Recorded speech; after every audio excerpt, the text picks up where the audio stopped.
मैं इस समय इटावा में हूँ।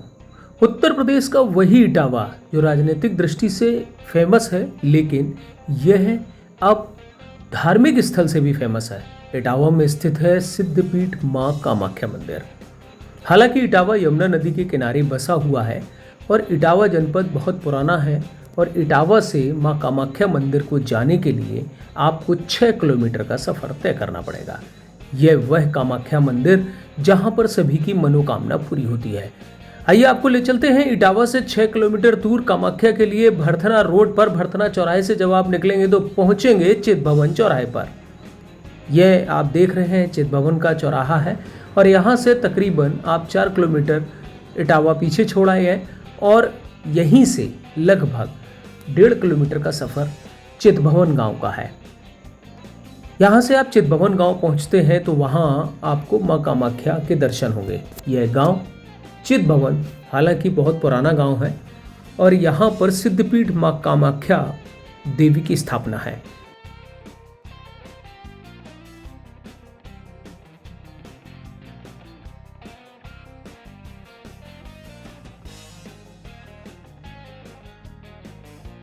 यह है ग्राम चित भवन का मिनी सचिवालय। यहीं से पास में ही करीब 200 मीटर की दूरी पर कामाख्या मंदिर स्थित है। यह आप तस्वीरों में देख पा रहे होंगे कि यह कामाख्या मंदिर एक विशाल, जिसकी ऊंचाई, जिसके ऊपर एक पिरामिड बना हुआ है और ये इस कामाख्या सिद्धपीठ स्थान की जो स्थापना है वो आनंदेश्वर गिरी महाराज लाल बाबा ने की थी। आइए आपको मिलवाते हैं जो संस्थापक हैं मनोज तिवारी, वो क्या बता रहे हैं इस मंदिर के बारे में। तो इसकी स्थापना सन नवंबर 2016 में हुई और इस स्थापना के पीछे हम लोगों के जो गुरुजी थे लाल बाबा जी, वो रहे इसके प्रेरणा स्रोत। हम लोग एक कार्यक्रम कराते थे नवरात्रि, नवंबर में जो नवरात्रि होती उसमें कार्यक्रम कराते थे। भगवती के 9 स्वरूपों का चित्रण होता था, मूर्तियां आती थी, उनका पूजन कार्यक्रम निरंतर 9 दिन चलता था। कार्यक्रम 25 साल 26 हो गए लगभग विगत से लगातार चल रहा था। गुरुजी के पास बैठे हम लोग सभी थे तो ये प्रोग्राम बना, आगे चल के कार्यक्रम ऐसे ही होता रहेगा, होगा या नहीं होगा, आने वाली पीढ़ी ने किया या न किया, इस बात को लेकर चर्चा हुई तो गुरुजी ने कहा एक मंदिर बनवा लो। तो गांव वालों का, क्षेत्र वालों का बहुत सहयोग रहा। निर्माण शुरू हुआ, उधर गुरुजी ने हम लोगों को माँ कामाख्या का चित्र दिखाया। चित्र में, दर्शन में इस प्रतिमा को हम लोगों ने जयपुर जाके वहां दिखाया उन्होंने, फिर उस चित्र से ही चित्र बनाया था भगवती का। तो ये 1.25 टन वजन का चित्र भगवती का दर्शन है, 1.25 टन वजन है। 6 महीने में उस मूर्ति कलाकार में भगवती का स्वयं आवास हो जाएगा। दर्शन भगवती चित्र में इतना आकर्षण है कि दर्शनार्थी जब दर्शन करने आते हैं तो मंत्रमुग्ध होके प्रतिमा से उनकी नजर ही नहीं हटती भगवती। 1.25 टन वजन जब यहाँ हम लोग लेके आए सवेरे 3 बजे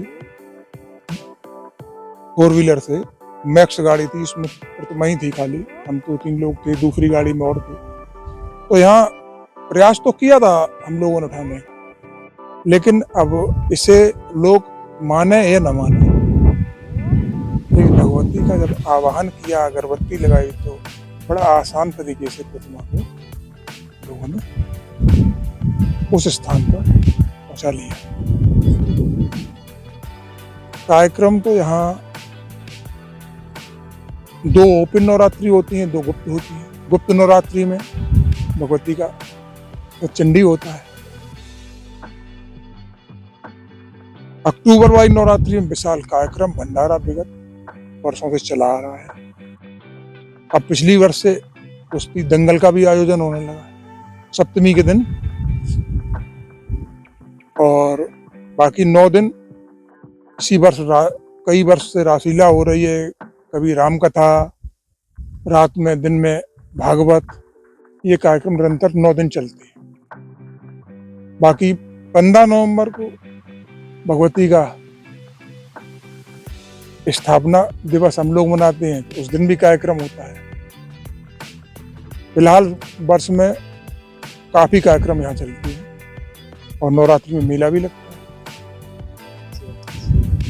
बहुत दूर दूर से लोग आते हैं, बहुत दूर दूर से आते हैं, ग्वालियर से, भोपाल से, दिल्ली से। कुछ लोग तो ऐसे भक्त आते हैं, हाल नवरात्रि में दिल्ली से आते हैं और माता जी का पूरा श्रृंगार वही करते हैं।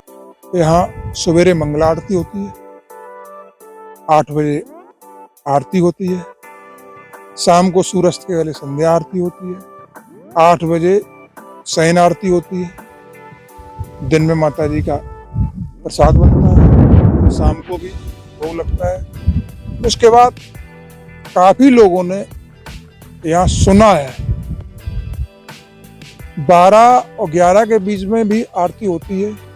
अब कौन करता है, क्या करता है, ये भगवती जाने। अदृश्य शक्तियों द्वारा होती है, इसके कई एक प्रमाण हैं।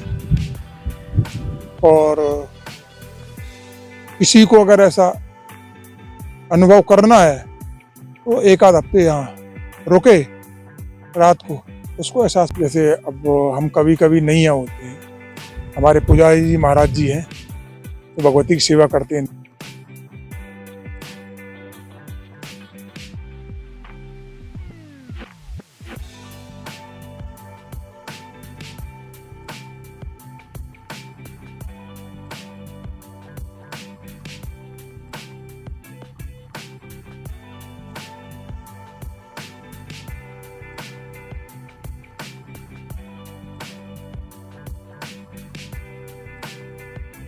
तो यही सबसे बड़ा चमत्कार है कि माँ की रात को लगभग 12 बजे के आसपास अपने आप आरती हो, जिसे हम लोगों ने मतलब अपने कानों से सुना है। यहाँ बेसमेंट में हम लोग लेटे हुए थे, आरती की आवाज़ सुनाई दी, बराबर सुनते रहे। फिर उसके बाद जब बाहर आए तो कुछ नहीं दिखाई दिया, लेकिन आरती की आवाज़ें बराबर और भी कई लोगों को सुनाई दी हैं, जिससे लोगों को विश्वास हुआ है कि माँ की आरती तो कोई रात में होती है। और यहाँ चमत्कार का ये है कि एक मुस्लिम परिवार था जिनके बच्चे अच्छे नहीं हो रहे थे, मुस्तकीम नाम के थे वो, उनके बच्चा हुआ, मतलब उन्होंने अपनी अर्जी लगाई तो उनके एक बच्चा हुआ, तो उन्होंने झंडा वगैरह चढ़ाया। वो परिवार इस कामाख्या मंदिर का मुरीद था।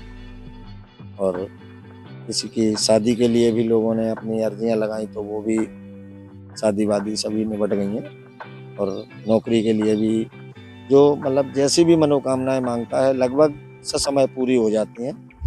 भैया के ऐसे कई चमत्कार हैं जो लोगों को दूर दूर से लोग भी आते हैं, अपनी मनोकामना बोल के जाते हैं और फिर मनोकामना पूर्ण होने के बाद फिर माँ के दर्शन करने के लिए भी आते हैं, भंडारा भी करवाते हैं, जो भी होता है। हमारी आई थी अभी कोरोना महामारी, मेरे गांव में ऐसी कोई घटना नहीं हुई। भैया की कृपा से कोई भी एक भी मरीज हमारे यहाँ का कोरोना से ग्रसित नहीं हुआ और न ही किसी की कोई घटना हुई। और यहाँ पुजारी जी रहते हैं, उनकी असीम पूजा से सभी लोग प्रसन्न भी रहते हैं और भैया कृपा करती रहती हैं। गांव पे ऐसी कोई अभी तक आपदा नहीं आई।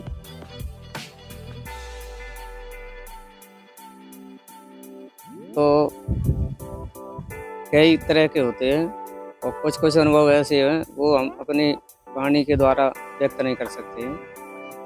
और कई मतलब जो भक्त आते हैं उनकी मनोकामना जो जैसी मनोकामना मांगते हैं वो ऑटोमेटिक मैया पूरी कर देती हैं।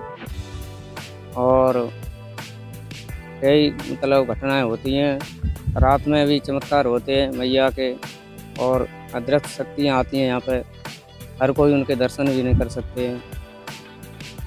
और यहाँ पे मतलब अद्भुत घटनाएं घटती रहती हैं।